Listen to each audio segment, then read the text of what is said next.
What's up guys, today is Tommy, whose name is Stop in the game community.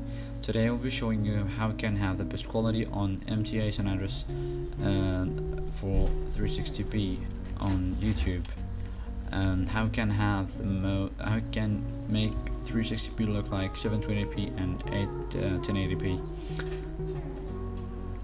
And so first of all, we're gonna start with MTA settings. So we go ahead to video, general, and let me tell you all the resolutions that we're going to use. Now we have some resolution here. When you open the resolution, you will have some resolutions. Never use resolution which is lower than 1280 by 720. Never use lower than this, because if you use lower than this, you're going to have black bars on the sides of the screen, and we don't want to have. We don't want to have this. We don't want to get this to happen.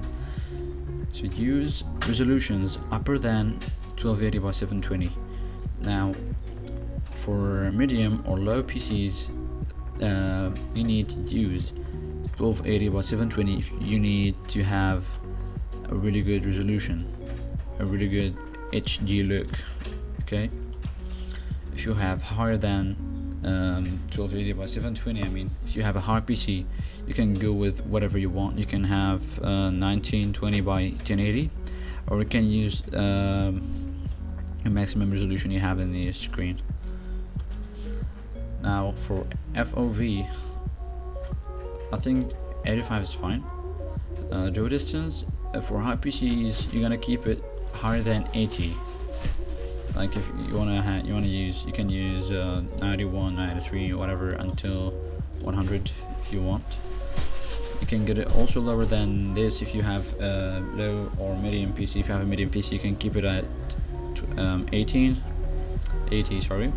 And if you have a low PC, you can just make it, let's say, you can make it maybe 50, higher than 50, between 50 and 70. If you have a low PC and you want to get the best, the best stuff. Brightness, I think brightness doesn't matter, but if you have a high PC, you can just keep it at 100. And if you don't have a high PC, you can just keep it at maybe 83 is fine. FX quality, if you have a high PC, of course you're gonna use very high. If you have a medium PC, you can use high or medium.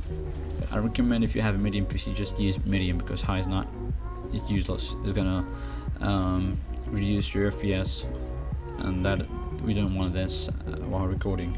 So if you have low or medium PC, just go with those options, medium or low.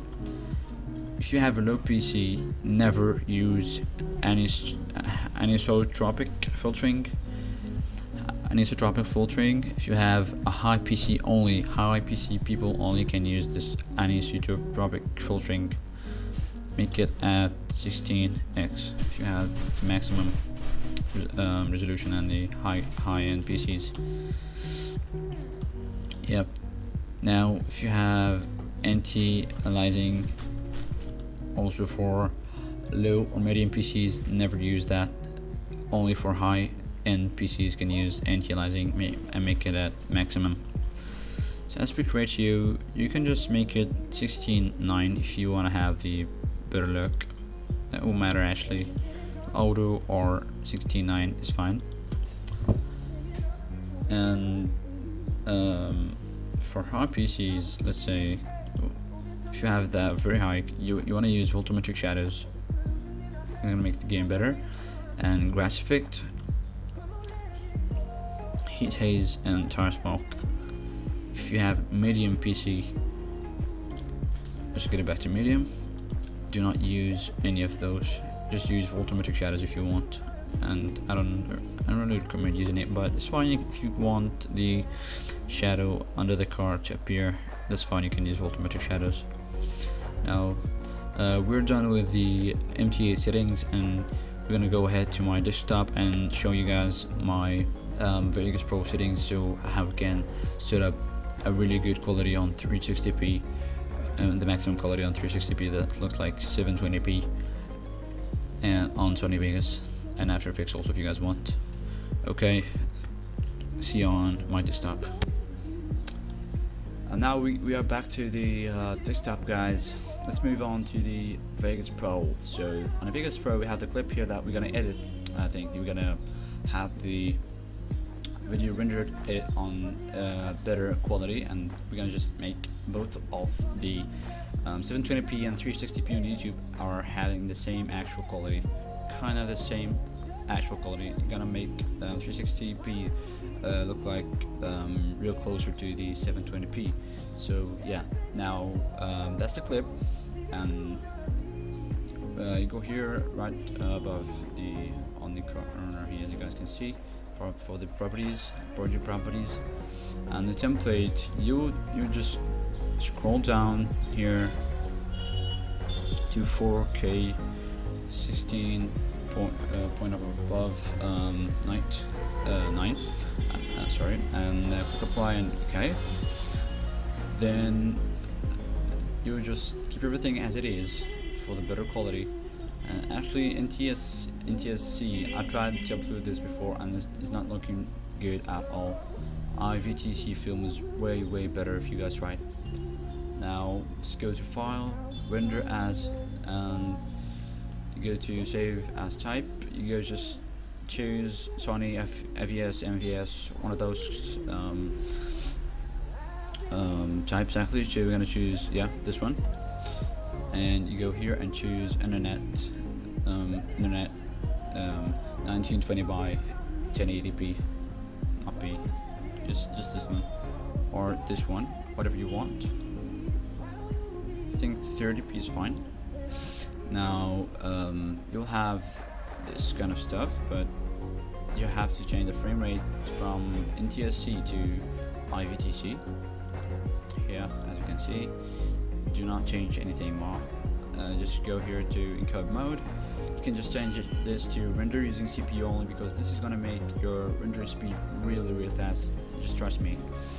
Now sample rate is going to be 44.100, and bit rate is going to be 160 million. 167.